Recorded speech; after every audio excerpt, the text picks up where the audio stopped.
Good morning, Heritage Academy Levine.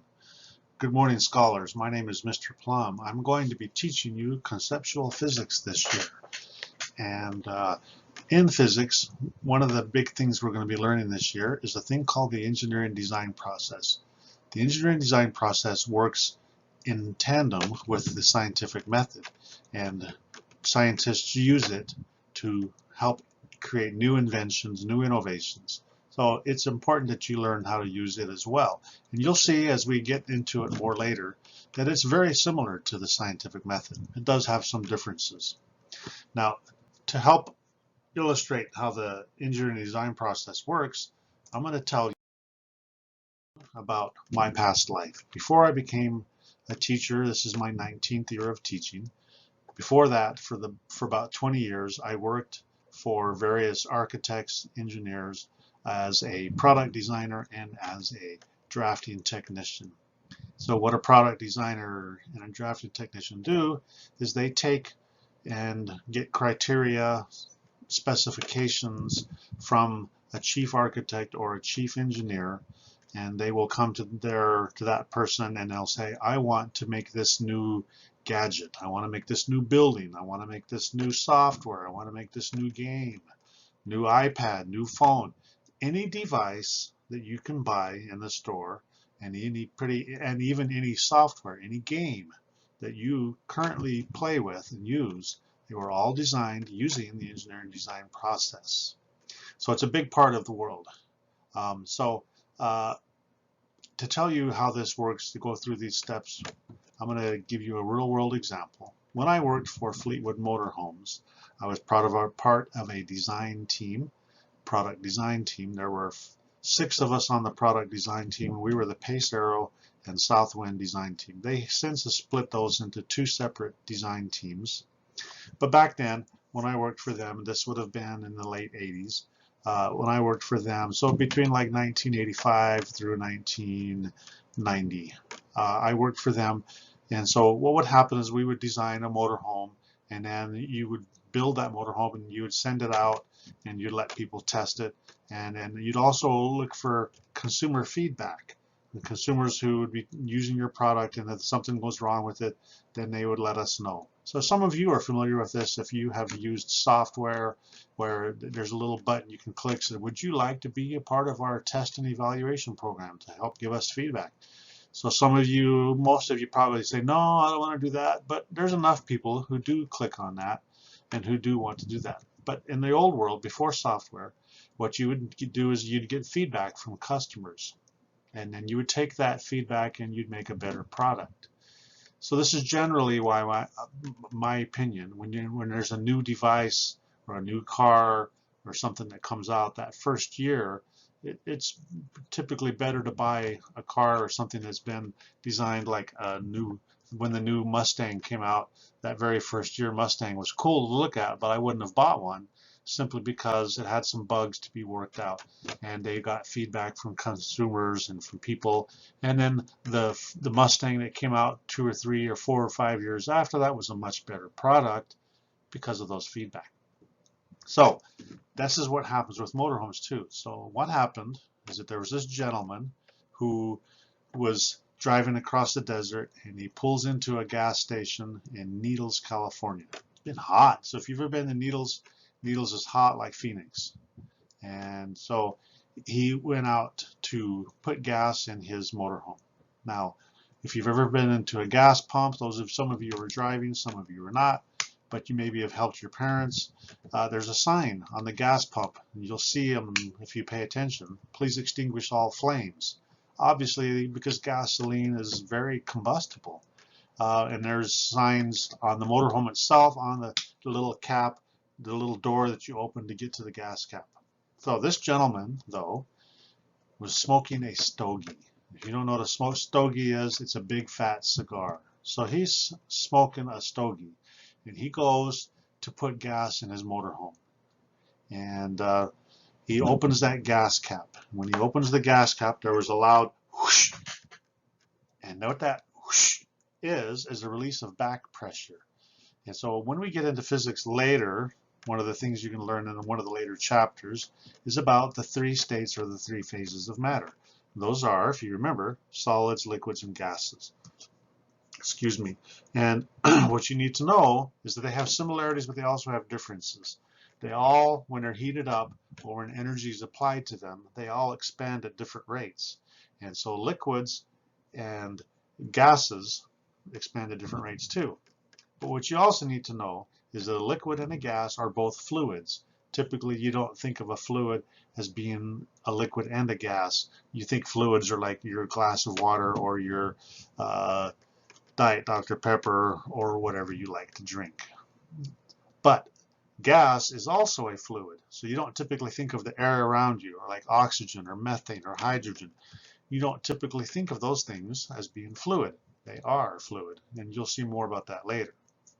But they expand at different rates. So this motorhome had been driving across the desert with this guy, and the heat and all of that caused the liquid inside the gas tank and the gas itself to expand at different rates. And when you popped that gas cap, what happened, that whoosh, was a release of all that pressure. Just like if you have a balloon, or a hot air balloon, works the same principle. You heat up the air with a burner, it fills up the hot air balloon, and the hot air is lighter than the cold air, and the hot air balloons rise. So, but gasoline is very flammable. But the thing that is most flammable in gasoline is not the liquid itself, but the fumes or the gas. The gas and the fumes in gasoline are much more flammable, volatile, combustible than the liquid itself. This is why cars use a thing called a fuel injector. And most airplanes and boats, high-powered, high-performance cars, boats, planes, all use fuel injectors. What a fuel injector does is mix the liquid gasoline with air and mix it into a fine aerosol mist, and that is much more flammable and combustible. So this gentleman pops his cap. Whoosh, immediately, just like that, second and third degree burns all over his chest and face. And luckily for him, though, the motorhome did not catch on fire and did not explode. That, for your information, is Hollywood special effects. You see where the cars crash and boom, they explode. No, typically it doesn't happen that way. Some of you might have been in a car crash and hopefully it didn't. Occasionally cars do catch fire, but most of the time they don't. So his motorhome did not catch on fire. However, he was severely injured, and he sued Fleetwood Motorhomes, and I don't know what happened in the case. I know that Fleetwood settled out of court, gave him some large sum, even though they could have won the case because he was smoking that stogie, remember. But big corporations like that, they don't like to go to court with these kind of cases because then it becomes high profile. The public finds out and you get very bad publicity and your sales go down. So typically huge corporations will settle out of court. I don't know how much they settled for. They never told us. But they came to us and they said, can you fix this problem? And we said, yeah, we'll fix this problem. So let's go through the steps of the engineering design process to show you how we fix this problem. Step one, we identified the need or the problem. The need was how to make a better way of making the gas cap filler tube and a better way of releasing the gas pressure that builds up, because that's a problem. Okay, so that was step one. Step two, then we need to do some research.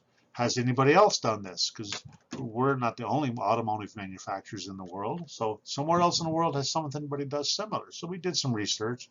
But sometimes when you do your research, you find an answer that comes from a similar field that it may not be cars or planes or boats. Okay? And this is what happened in this case. One of our product designers was an avid scuba diver. And scuba divers, they have the mask on and they have the fins and they have the tank on their back and they're breathing air underwater. There's also snorkeling. Snorkeling is like scuba diving, except you don't have a big tank on your back. What you have is you have a tube that comes, you grab it in your mouth, and it comes up and it goes like this, and it's a tube for air. And the purpose of it is so that when you go up to the surface, you can keep looking down with your swim goggles and you can still see water, what's under the water, like if you're trying to find Nemo or whatever, okay? But when you get up there, because of water, there might be water in that tube. So what you're supposed to do is you're supposed to blow really hard in your mouthpiece, supposed to blow really hard like that. And what that does is it pushes the water out of the tube. But if you're in waves, and there's a lot of waves coming, waves are going to crash over your tube and they're going to get water back into it. So what they do is at the end of that tube, they put there's a little ball there that prevents, so when you push, it pushes out and it allows air to come in, but then when water tries to get in, it caps the tube and the water doesn't get down in and cause you to choke on the water or possibly drown or whatever. So we thought, could we use this idea? So we took this idea, and then among our design team, we went to step 3. We had done our research. Step 3, we developed some possible solutions. All 6 of us sat down and started drawing sketches of what this might look like, how we might use this in the motorhome. And then in step 4, out of those 6 different sketches, we picked like 2 different possible solutions, 2 different designs. Okay. Step 5, then we constructed a prototype of one of those 2 that we thought would be the best. We took that physical prototype and went out and made one. Took a gas tank that had never been used before because you don't want the fumes still to be in it. And then we created a new prototype. And then step 6, we took that prototype, we tested it and evaluated it to see how good it worked. Step 7, we took the results, we communicated the solutions, the results of the test that we had done. We communicated them with each other and on our team, and then we said, did it work? Basically, did it do the trick? Well, to be honest with you, like I said, very rarely do you go through the engineering design process just one time. We had to go through it like 4 times. Each time we had to take that prototype that we had made and tweak it a little bit because it didn't work right the first time. The second time it didn't quite work right. It was working pretty good, but not like didn't give us the results we were looking for. So about the 4th time through, we came up with, yeah, that works. Okay, then we put it into place and now they don't have that problem. Where is this engineering design process used? I'll show you where. Anywhere that products are made, engineering design leads to better products. So at the top there, you got your consumers of your iPad. That's into that docking station. So then the speakers that go with it. And then that was designed on the engineering design process. The one right next to it, to the right, going clockwise, you got the water processing treatment plant. Those yellow pipes there, that's a system for processing sewage and filtering out all the unhealthy stuff and all the yucky stuff so that you can reuse that water. The next machine down, when the machinery construction, that is an automated assembly line. You can see those yellow arms on there, the yellow robotic arms that automatically assemble something that you can then assemble lots of products much faster than they used to do it by hand. We used those when I was at Maglite Flashlight. The next one down there, you got education. You've got a solar powered car where different colleges, engineering colleges from around the world compete. And there's a competition down in Australia where they have to make this solar powered car, and the criteria is you can't push it, it can't be pulled, and its electric motors, the batteries in it have to be recharged by solar panels on the car. This was a long time before Tesla electric cars had even come out when they were doing this competition. And so that's an example of one that, I don't remember which college that is, but one of the examples that won the competition one year. The next one down, aerospace, defense, automotive, transportation, that's a jet engine. And then the next one, you've got mold, tool and die, any kind of plastic product that you could think of, like this marker, anything like that is made in that, what they call injection molding tool and die. And the next one, sheet metal, of course, air conditioners, refrigerators, toolboxes. And then next to that, we got medical and scientific. And you see there, they're repairing a person's spine who's been injured, and they're putting in artificial joints to help fix a person who's been injured. That's a big thing now in the world, where you have prosthetics and you have artificial limbs and artificial things that are being used to help people live longer. And those are made with the engineering design process as well. And of course, furniture, fixtures, and electronics communication. That's an older cordless phone. I know most of you don't have one, but maybe some of you might still have one in your home. The point is, all of these industries use the engineering design process to come up with better products. Now, this slideshow I'm showing you came from a company called SolidWorks. You see up there in the top right, you see the SolidWorks logo, and down in the middle of the screen, you see it as well. SolidWorks is a 3D solid modeling CAD program. Now, you might have heard of CAD before, computer-aided drafting.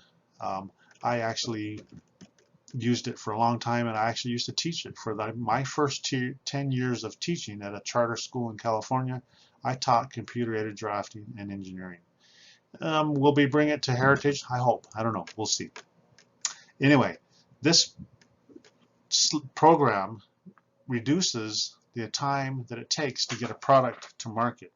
And so that's why it's so cool, because it can increase your revenue, your market share. It can adapt to demands of consumers. It can reduce half the time it takes to redesign. So you design it right the first time. You have virtual prototyping. Like I explained with that gas tank filler cap that we had to fix. It took us 4 times going through the engineering design cycle to do it. And when you got 6 people who were all making, back then, this is in the, like I said, in the late 80s, we were making about $15 an hour, which was pretty good for the time. And we took us 2 weeks, so we had to figure the salary for all 6 of us and the actual time and testing and the money that it took to make the prototypes. So it can become quite expensive.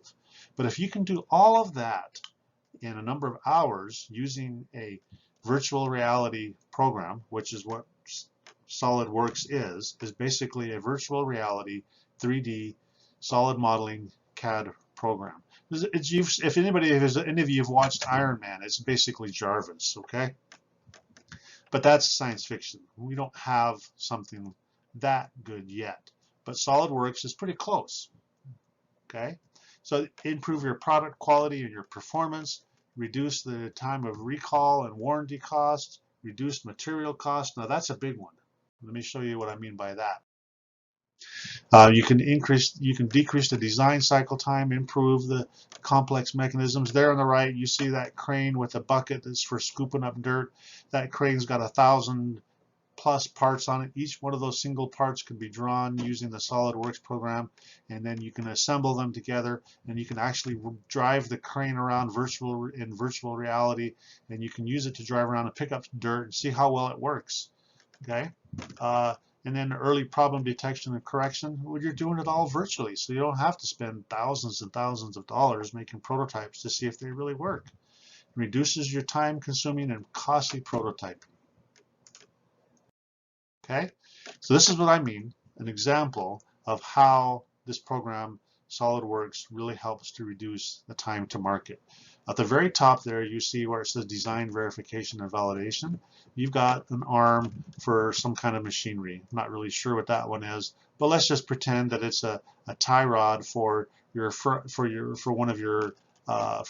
wheel drive or your all-wheel drive Subaru. Okay, so that's what it would look like. Now, in industry, you want to reduce the overall material and cost, so especially if you're in a high-performance sports car, like a Subaru WRX or whatever, you don't want it to be very heavy because you want to have a lighter car because you can be faster. So you go down to the very, very bottom one, the third one down at the very bottom, you can see how they took out some of the material and the maximum amount of material that can be taken out and manufactured. But you see the red there, see how it's all red? Those red areas show areas where that product can be broken and not work. So the SolidWorks program allows you to design your part, then use a thing called finite element analysis, FEA, and you can evaluate that part. Is it going to hold up to the strength like it's supposed to? And is it too heavy? So they settled on the design in the middle. You can see there, it's still removing some materials or reducing your cost in your manufacturing and assembly cost, and you still have a pretty good product. It's got some red, not as much as the bottom one, and a little bit more than the one on the top.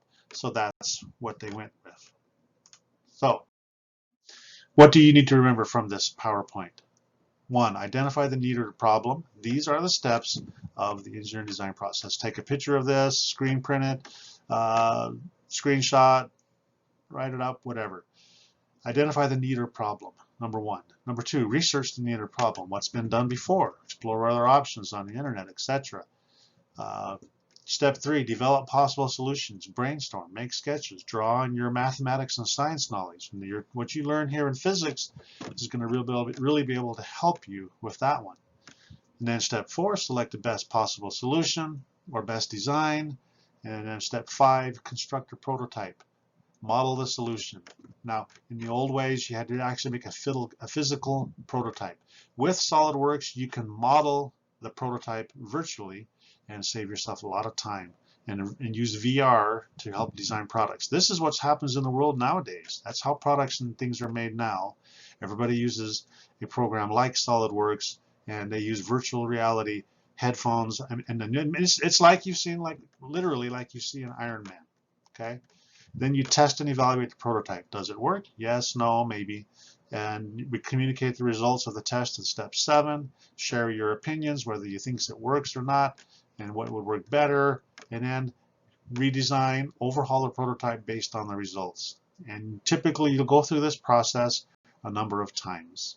That, ladies and gentlemen, is the engineering design process. Hope you took some good notes.